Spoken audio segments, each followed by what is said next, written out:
What's up, gang? I am back here again, solo dolo, because I missed you all so much. The Hedgehogs been hitting my line asking me. They said, Rip, what's up? Where y'all been? Where y'all at? You gonna talk about this Olympics? And you know, at me being who I am, if y'all ask for it, I generally like to deliver. So, with that being said, I go by the name of Rip16, the GOAT. I am here solo dolo because the jet is off doing jet things, whatever that may be. So you got me here to talk about the good old red, the white, and the blue. That is USA basketball right here on my chest. Y'all make sure y'all like, share, comment, subscribe, man. We getting back into this action. Football season is coming up heavy and strong, but that's not why we're here. We're here to talk about this good old Olympic basketball. I've been hearing a lot of analysts talk about why is such and such not playing, who is playing and who not playing, and who's the strongest comp and all that. And, you know, I'm here to talk about it. You know, y'all want to talk about it, so let's talk about it, man. But first of all, let me get into a couple of the takeaways and a couple things that I have seen. You know what I'm saying? This is a pseudo crossover edition episode, so let's go ahead and just dive into the crossover.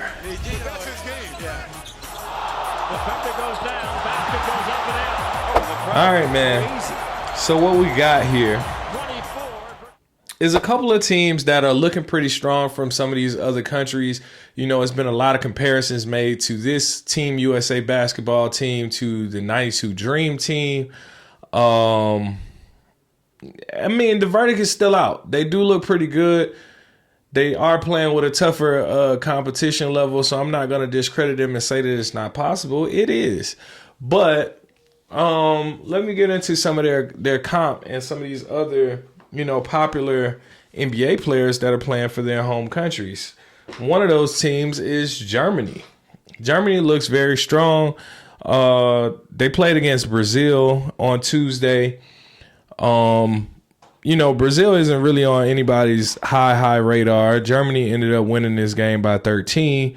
But my biggest takeaway was more so how they played. And I'm looking at, you know, how they handle the competition level, how they fight back, their tenacity, their moxie. Guys like Dennis Schroeder, Daniel Tice, the Wagner brothers, especially Franz Wagner, they always put up a lot of fight in games. They always play with a high level of intensity, a lot of moxie, a lot of swagger in their game. Especially Franz, like that boy like to chirp, man. He gonna talk. You talk to him, he gonna talk back. He ain't scared. I like that about him. He got that dog in him, and I think he showed that yesterday. He had to fight through some contact.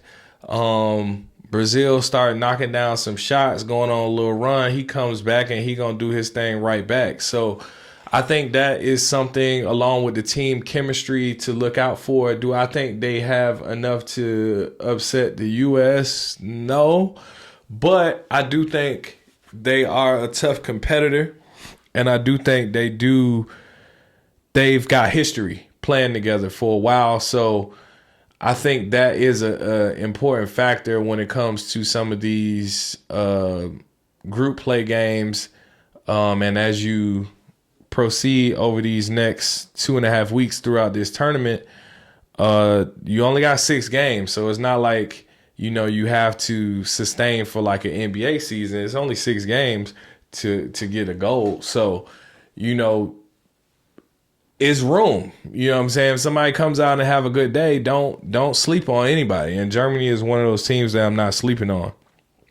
Another one in particular is France, who's been on a lot of people's radar just because of Wemby and Gobert having those 2 Eiffel Towers, no pun intended. Out there on the court playing against competition, is hard to get around them, especially in the paint. Wemby shooting threes. It's a closer three-point line, which bodes well, especially for NBA players who are used to shooting that NBA range. Gobert was pretty dominant in the paint against Japan, but it was one thing that concerned me. Japan actually got robbed in that game. They made a 3 to send that game into overtime. I didn't see a foul, me personally, just looking at it. I didn't see the foul. I think Japan got robbed. So it was a little bit of controversy because that game went into overtime and Wemby stepped his game up, kind of sealed the deal. Credit to him in overtime for taking advantage of the opportunity, but I don't think that game should have went into overtime. You know, they made a 4-point play. For those who didn't see it, they made a 4-point play. And I was like, I don't know about that, pimp. But it happened. They won the game at overtime. They took advantage of the opportunity. And, you know, that was a good dub for them. And they'll be moving forward. And I think eventually they're in Group B. Germany's also in Group B, so they're going to be playing against each other. The U.S. is in Group C. So we'll see how that shakes out and when they'll cross paths or if they'll cross paths. But I'll be on the lookout for them just because it's going to be hard to get around those towers, man. It's just going to be really fucking hard to get around the towers, to be frank. The other team I've been looking at on the list, I took a glance at Giannis, played against Spain. The hella jerseys, they're hella dope to me, no pun intended. Giannis looked good out there. He was catching tip-ins. He was attacking the paint. He was all over the place, you know, being stifling on defense. However, I think the issue with Greece is just that it's mainly just Giannis. Like, he got a couple guys out there who can knock down some shots, who, you know, can play some defense, get some turnovers, but it's mainly just Giannis. And I think that's going to be difficult for them to overtake some of these, especially some of these seasoned teams that have been playing together, that have a good level of team chemistry, that got good ball movement, moving the ball around, doing things of that nature and such and whatnot. So I don't have high expectations out of Greece, even though Giannis did look really good. Spain was able to withstand that. They shoot really well. They won on their run. Another team that's on a lot of people's radar is Canada, who also beat Greece on Saturday. But Canada, a couple of high-level NBA players on those teams, you know, they end up winning by 10, but they have a lot of NBA players. You know, they got R.J. Barrett, Andrew Nembhard, Dwight Powell, Trey Lyles, Shai Gilgeous-Alexander, Lou Dort, Kelly Olynyk, Nickeil Alexander-Walker, Jamal Murray, Dylan Brooks. All these guys are NBA players. Basically, the whole team is full of NBA players as well. Now, are they at the caliber of Team USA players? No. However, these are not slouches, with the exception of Shai Gilgeous-Alexander, Jamal Murray. I think they're Team USA level players, but these guys are no slouches. They are very strong players for their respective NBA teams, so you know you can't overlook them.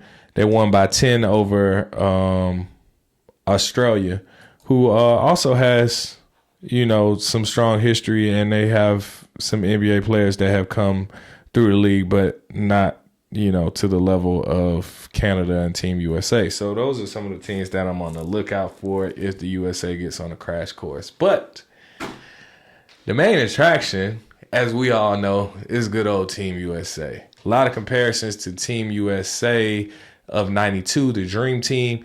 And the verdict is still out on that. We're going to see.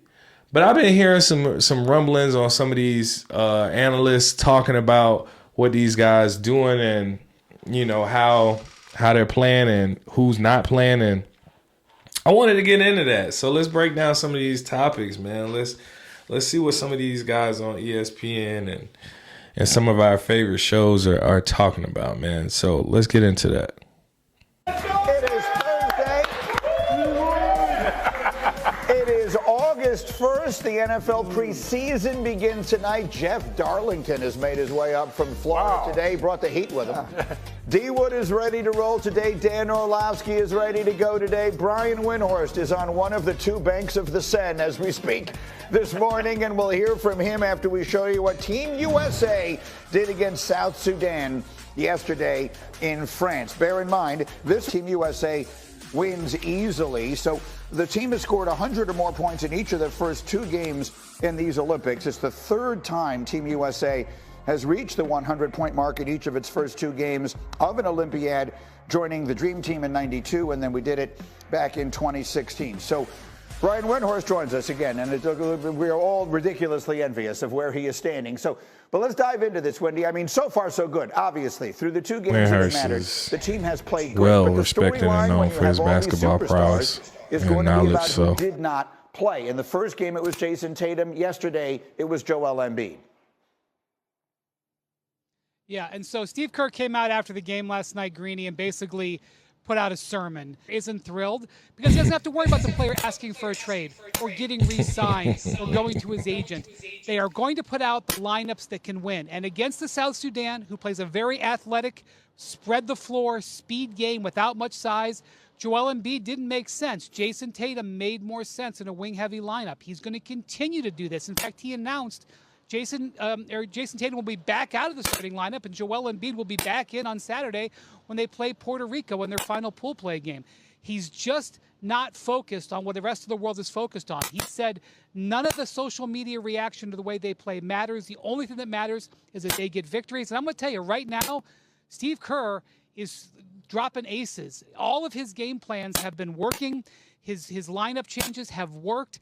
Even Derek White, the player who was criticized for replacing Kawhi Leonard instead of Jaylen Brown, he's played two brilliant games. He's plus 33. Greeny, Steve Kerr's on a hot streak right now. If you're criticizing him, you're in a bad spot. Absolutely. And let me pause it right there, man.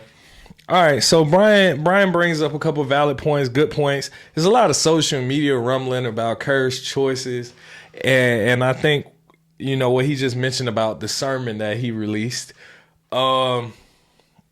I've been critical of Steve Kerr in the past, along with a lot of other people. But one thing I will say about Coach Kerr is Coach Kerr gonna stand on business. He don't give a damn what you say about him, what you like, what you don't like. If it's his move, he gonna make his decision and he gonna stick beside it. So I can respect that as a coach. He done went through some controversy. He done dealt with, you know, these superstars making their statements, issuing what they got to say. A lot of people were critical of Ant-Man being in the starting lineup. You know, me personally, it seemed like he was kind of didn't like him as much. But, you know, whatever. Coach Kerr gonna stand on business. And he don't care on social media about y'all saying, oh, he didn't put Tatum in the first game. Oh, he didn't put Joel Embiid in the second game. These are superstars that are not playing. He don't care. The crowd is over there booing Joel Embiid because they still don't like his decision to not play for his home country, not playing for the France and not getting in the game. Every time he touched the ball, every time he walk around, he get booed. But, hey, cool. One thing I will say that Brian brought up is his game plans are working. They're still winning games. So it's hard to argue with results. The point spreads are a very even distribution. Seems like every game somebody else is a standout player because the team is full of superstars. This past game, Bam was having his way with the interior of the defense. The pick and roll worked very well against South Sudan.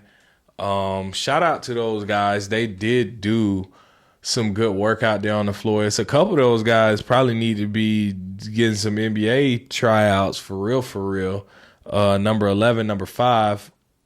Forgive me for not recalling their names right now. But, yeah, I seen some solid competition level out of South Sudan for the most part, even though USA still, you know, ran away with it and ended up winning that game by 17. So it's hard to argue with the results as much as people hate it. And it did make sense to have Tatum in the lineup. Tatum didn't go off or anything, but it did make sense to have him in the lineup based on the competitors that he's playing against. So, I'm kind of with Brian on that one. It's worth pointing out, there are so many restrictions on what we can and can't show you and can and can't play you. When he says Steve Kerr delivered a sermon, he really did. I was able to read it. We just don't have the ability to play it for you. He got deeply into that. The reality, though, is, Wendy, that these are superstars, right? So it's all well and good for him to say that stuff, but it cannot feel good for Joel Embiid to be sitting there, by the way, getting booed with every move he makes and not playing a minute in this game.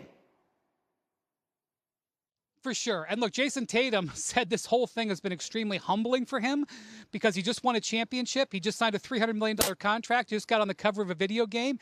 He gets to France and he gets benched. Joel Embiid, because he's not playing for the French, gets booed the moment he walks out of the locker room. Before he even gets on the floor, there's 27,000 fans at these games here. 20,000 of them are French, and 18,000 of them are booing every time he moves anywhere. So it is a little bit uncomfortable. But at the end of this, on August 10th, if it results in a gold medal, no one's going to remember the bad times. That's probably right. Team USA will play our final. Again, very valid point. Like I said, he getting booed. Jason Tatum making the statements, I'm a superstar. I just got broke off. I just won an NBA championship. I'm on the cover of 2K, blah, blah, blah, blah, blah. Coach Kerr don't give a damn. Again, he don't give a damn. He going to stand on business. He going to do what he going to do. He said, look, I'm going to put the team that makes the most sense to me as the head coach and the lineup that makes the most sense. If I want to run with that, that's what I'm about to run with. I don't care. I don't care about nothing. Say whatever you want to say. I'm still going to do it anyway. All right, yeah. So USA got another game coming up on Saturday against Puerto Rico. Which I don't believe they stand a chance. This might be an ugly blowout for Puerto Rico. But another show, Nightcap. Of course, we all love Unc and Ocho.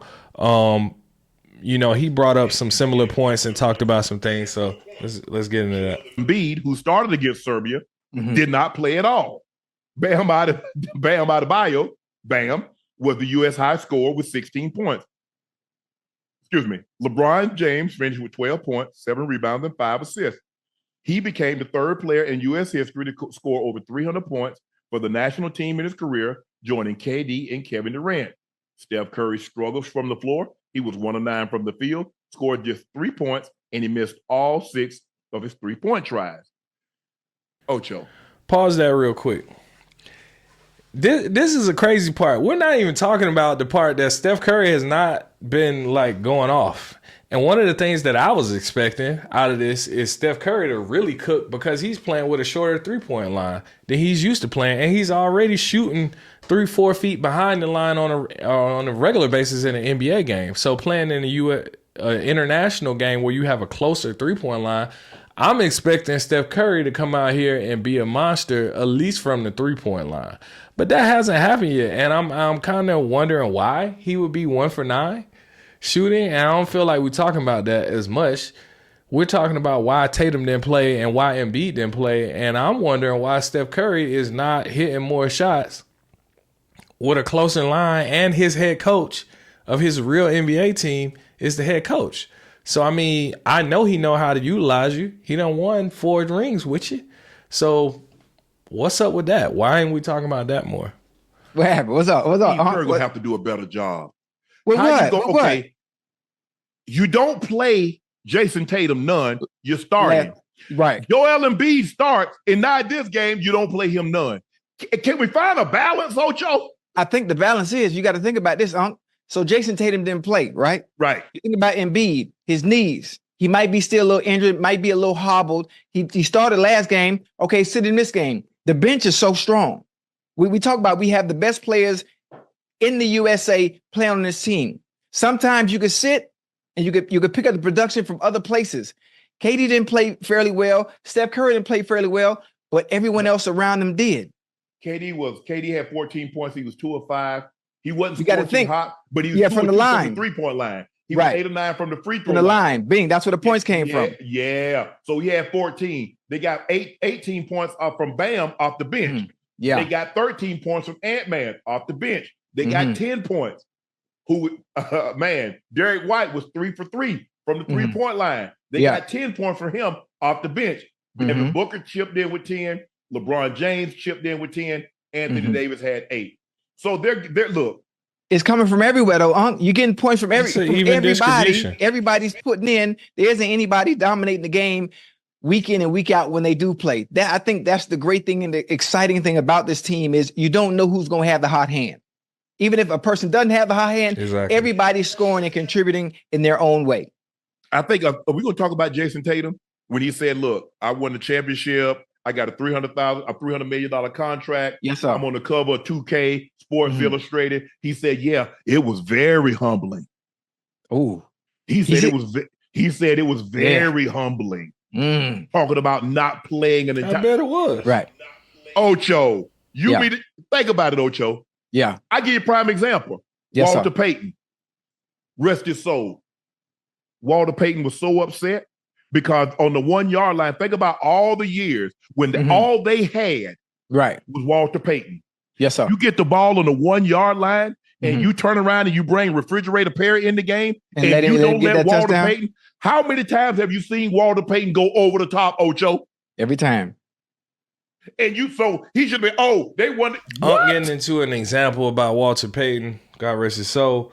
But the key thing about that is basically he's getting that if you have somebody who has a certain skill set, you utilize them in the certain situation and circumstances that you're in. However, I think in this case with Team USA being so deep, Bam was the leading scorer and he came off the bench. Just because he was able to carve up the teeth of that defense, he's able to get some good rebounds. He's able to get some putbacks.